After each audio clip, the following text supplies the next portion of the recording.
He is the richest person in the world, but also one of the most controversial and increasingly engaged in polarizing political debates. A new book details the tumultuous leadership of Elon Musk and his approach to owning the social media platform X. It was 2 years ago this month when he shocked the world with a huge deal to buy what was then known as Twitter.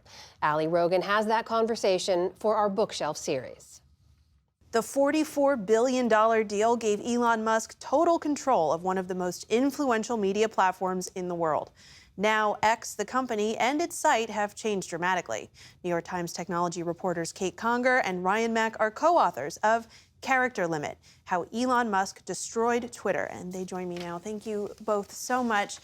Elon Musk, as you relay in the book, characterized himself as the savior of Twitter. What did he think was wrong with it, and why did he feel like he needed to come in and save it? Elon Musk really disagreed with a lot of the content moderation decisions that were being made by Twitter's former leadership. There were accounts being banned that he disagreed with, and he just wanted a more free-flowing platform that allowed different kinds of speech. So when he sought out the deal, he said he didn't care about the finances of it. He didn't care if he made money. He just sort of wanted Twitter as an ideological tool. And what did free speech mean to Elon Musk? Because it certainly seemed to end up meaning something different to him. Unclear, right? He's talked about this idea of free speech when he bought the platform. And you know, maybe he was talking about this kind of unfettered world where there's no content moderation. But he's also said, free speech to him means that he will abide by whatever local law Twitter is operating under. So it means, if there's a law in India, for example, that requires him to take down content, he'll abide by that. And he's done that so far. And so that, by most definitions, isn't necessarily free speech. And it's been a bit weird to see how he's operated the platform. Morale at the company began to flag as soon as rumors of the deal came about. So walk us through how that went and how bad it got and how fast it went so bad. Yeah, I mean, when there were rumors of his takeover, a lot of people were concerned about layoffs and they were concerned about their jobs. There was subsets of people that were also excited about him coming in and changing things. Twitter wasn't a perfect place before the takeover either. But there were rumors flying around, 75% cuts, for example, of jobs. And he comes in pretty soon before closing the deal. He's walking around the office saying, he's trying to assure people that's not going to happen.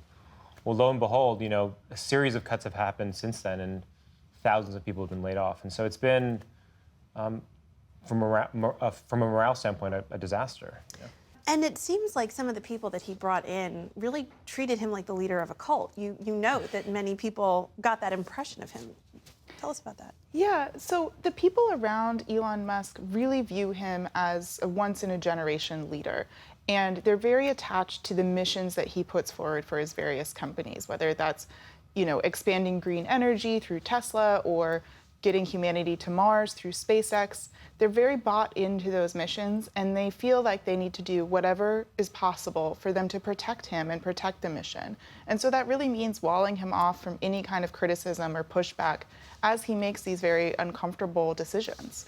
He's obviously been very politically outspoken lately.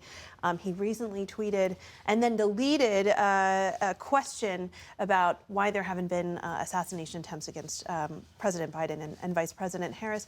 Tell us about his political evolution. Yeah, so Elon Musk started off not being particularly invested in politics. It wasn't something that interested him deeply. He was really focused on other issues. And we saw a couple of moments in reporting on the book that really radicalized him. One being the COVID shutdowns in California. He was very upset that those disrupted the operations of his Tesla factories. And he was also going through some personal strife at that time with one of his children who was going through a gender transition. He really objected to that, and he now refers to his daughter as dead to him, essentially. So he had these big radicalizing moments that shifted him more towards right-wing politics, and he also began to feel snubbed by the Biden administration. He felt like he was being left out from an electrical vehicle summit that the White House held. And so he started to become more critical of Biden and shift towards Trump and other Republican contenders. And he's destroyed the valuation of this company. He lost a lot of his and other people's money. Yeah. And yet he's hailed as such a visionary and a success in many other industries, of course, leading in electric vehicles, in space exploration. Right. How is it that a leader like him could experience such different highs and lows in these different industries that he... Yeah, let's talk about that value loss. It's $44 billion he paid for it. He's now personally valuing it internally at $19 billion. We have investors like Fidelity who have marked it down to about $12 billion. You know, that's a massive loss in valuation. And I think there's a lesson to be learned here. This is someone, you know, who has electrified cars. He has sent things into space, revolutionized those industries, no doubt. But just because you've done that doesn't necessarily make you an expert in running a social media company. And he came in with this hubris, this confidence that he could, you know, run it better than anyone else. And he's learning the hard way. Elon Musk bought the company for $44 billion, but he can weather those losses. Did he get what he wanted here? I mean, did he succeed in what he set out to achieve with this acquisition? I think so. I think he really wanted control of the platform from an ideological perspective, and he's been able to do a lot of the things that he wanted to do, bringing back accounts that had been banned, like President Donald Trump's, for example. You know, shooting himself to become the most followed account on the platform, becoming more and more popular and getting more engagement and attention there. So in a lot of ways, this has been very successful to him. I don't think that means he's not bothered by the financial losses. I think that is of great concern for him. The loans on this deal, he has to pay $1 billion in interest alone every year. So it is a financial pressure, even for someone as wealthy as him, and that may come to bear more and more in the company as we go forward. The book is Character Limit. Ryan Mac, Kate Conger, thank you both so much for coming in. Thank you so much for having us.